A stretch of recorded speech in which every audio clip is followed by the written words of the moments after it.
जय हिंद सभी को। हम इस वीडियो में लोकतंत्र के बारे में देखेंगे और लोकतंत्र के जो 4 पिलर्स हैं जिसको हम उसका स्तंभ बोलते हैं, जिसकी वजह से लोकतंत्र टिका हुआ है, उस सब के बारे में हम डिटेल से इसमें देखेंगे।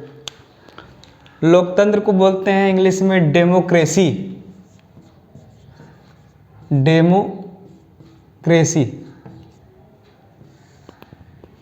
इसी के बारे में देखेंगे। ये बहुत इम्पोर्टेंट है भी, क्योंकि अपना देश एक लोकतंत्र है। अपना देश लोकतंत्र है। क्यों लोकतंत्र है? क्योंकि अपने देश के जो प्रधानमंत्री का जो है यानी कि चुनाव जो है वो होता है हर साल, 5 साल में होता है। तो मतलब कि जब भी देश के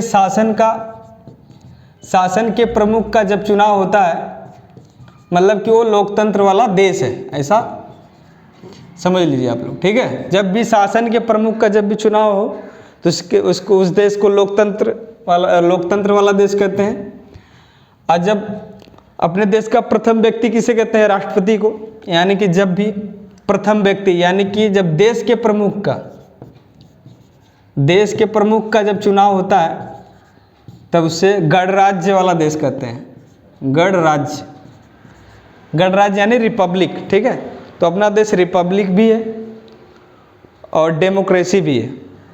अपने संविधान के जो प्रस्तावना में लिखा भी है कि अपना जो है देश क्या है, लोकतंत्रात्मक गणराज्य है। मतलब दोनों है, मतलब अपने शासन के प्रमुख यानी पीएम का भी चुनाव होता है, अपने देश के प्रमुख यानी प्रेसिडेंट यानी कि जो अपने राष्ट्रपति हैं उनका भी चुनाव होता है, ठीक है। आप समझ गए होंगे। लोकतंत्र का परिभाषा देख लेते हैं।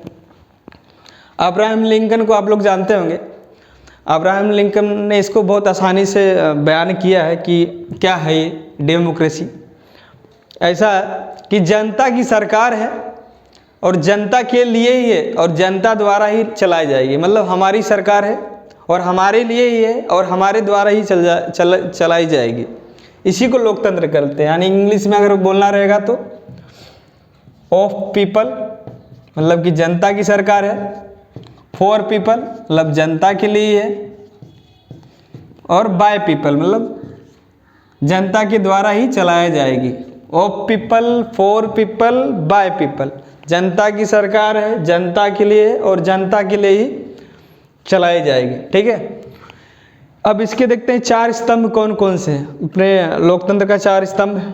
तो फर्स्ट जो है आता है विधायिका फर्स्ट है। इसको इंग्लिश में बोलते हैं लेजिस्लेटिव।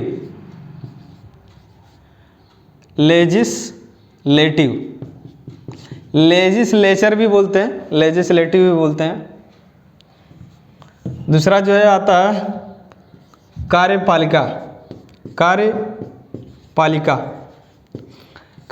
को बोलते हैं इंग्लिश में एग्जीक्यूटिव, ठीक है। तीसरा क्या है? न्यायपालिका,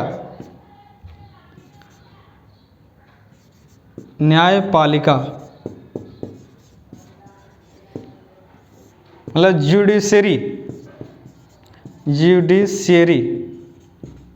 न्यायपालिका। चौथा जो लास्ट है मीडिया।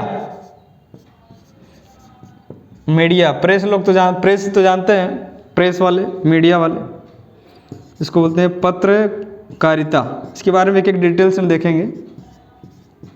पत्रकारिता। तो विधायिका यानी लेजिस्लेटिव में कौन कौन आता है? एमपी आते हैं, एमएलए, यही सब आते हैं। एमपी मतलब जो देश के होते हैं, मतलब जो पार्लियामेंट में जो बैठते हैं एमपी 2 तरह के होते हैं।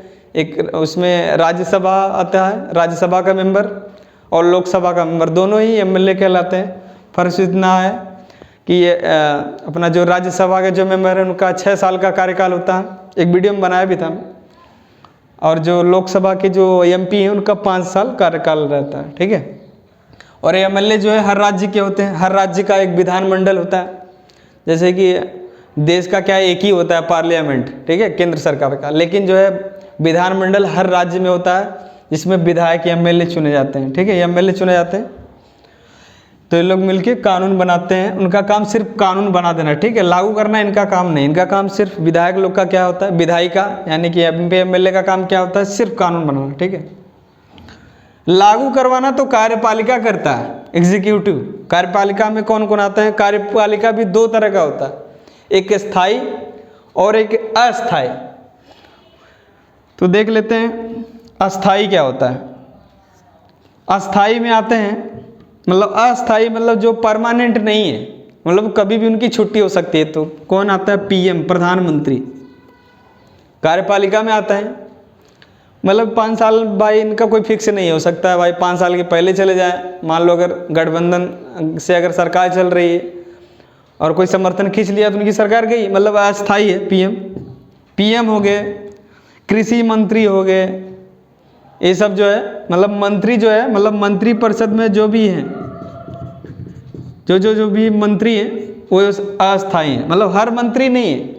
ये मंत्री जो मतलब कि जिनकी सरकार बनी है उनका एक लाइन से मंत्री होता है, कृषि मंत्री,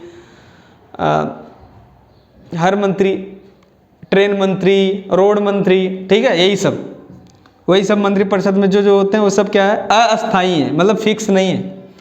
अब स्थायी में कौन कौन है? अस्थायी में देखेंगे जो परमानेंट है तो पुलिस आते हैं इसमें, पुलिस, DM, इस सब का रैंक, IPS, ठीक है, DSP, ASP, जो भी है, मतलब जो फिक्स नौकरी जिनकी हो गई कार्यपालिका। ये अस्थायी हो गए, मतलब फिक्स, ये फिक्स नहीं है, अनफिक्स, मतलब अस्थायी। तो दो प्रकार का कार्यपालिका। तो कार्यपालिका का काम क्या होता है? जो कानून बन गया है उसको लागू करवाना किसका काम होता है?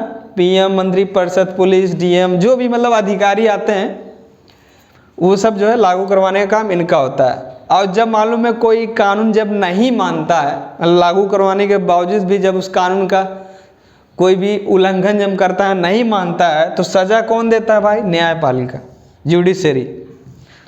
तो न्यायपालिका में कौन कौन आता है? डिस्ट्रिक्ट कोर्ट, हाई कोर्ट और सुप्रीम कोर्ट, ये सब आदि। इनका काम क्या है? अब भाई जो कानून नहीं मानेगा, जैसे कि कोई भी कानून हो गया, जैसे GST हो गया, अब जो इसको नहीं मान रहा है, टैक्स चोरी कर रहा है, तो ऐसे मामले में कार्रवाई तो होगा ना। कार्रवाई जब होगा पुलिस पकड़ के लाएगी, यानी कि कार्यपालिका अपना कार्य करके आएगी और न्यायालय लेके जाएगी तो लोग सजा देगा, ठीक है।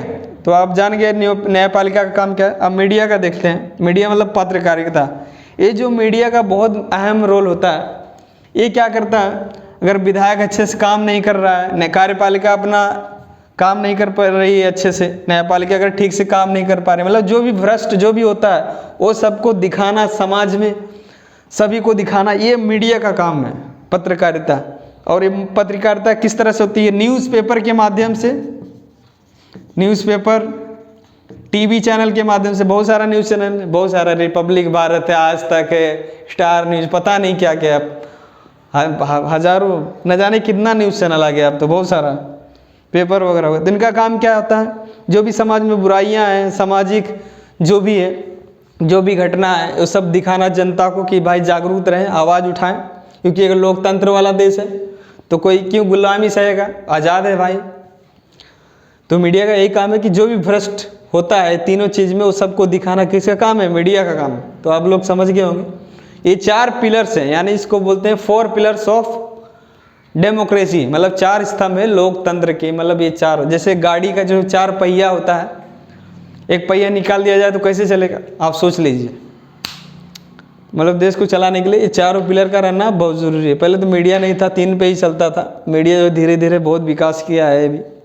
पहले तो खाली पेपर था, रेडियो था, TV था नहीं, TV भी आ गया, अभी जोर खरोश में चल रहा है मीडिया, ठीक है। बस इतना ही था इसमें। इससे रिलेटेड कुछ भी डाउट है तो आप कमेंट बॉक्स में पूछ सकते हैं।